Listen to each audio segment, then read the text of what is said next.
Is the iPhone SE worth it in 2017?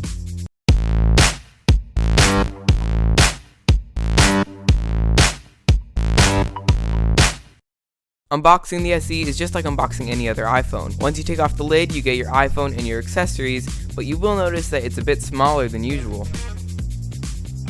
This iPhone carries over the design of the iPhone 5S and is almost indistinguishable between the two.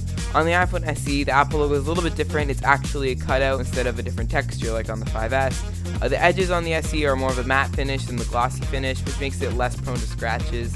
And you also have the SE badge on it, which lets you know that it is the SE, not the 5S. Now, even though on the outside these devices look the same, on the inside they are completely different phones. The iPhone SE is more like an iPhone 6S crammed into an iPhone 5S body, including the camera. The iPhone SE has a 12 megapixel camera with an f2.2 aperture. This allows for 5 times digital zoom, not optical zoom, so it won't be super clear, and it also carries over live photos like on the iPhone 6S. Autofocusing with focus pixels, HDR function. With video recording, you can go up to 4K at 30 frames per second, just like on the iPhone 6S. It does have a bit of a smaller aperture, but it looks great overall. On the iPhone 5S, you have an 8 megapixel camera with an f2.2 aperture, which allows for HDR photos. You can do 3 times digital zoom, and when video recording, you can go up to 1080p at 30 frames per second. Now inside the iPhone SE, this phone is no joke. It carries over the same A9 processor from the iPhone 6S and has 2GB of RAM. Now, no, this does not have 3D touch, but the display overall is good. Now, while we're on the topic of display, this is a 4-inch Retina display carried over from the iPhone 5S. They're actually interchangeable. The display is not as strong as I wished it was, which brings us on to our next point, which is durability. Now, I did find that just from keeping it in my pocket with my keys or even the headphones, I did find scratches show up on the top of the screen right away. Now, they're nothing too bad, but they do bother me a little bit when they're reflected in the light.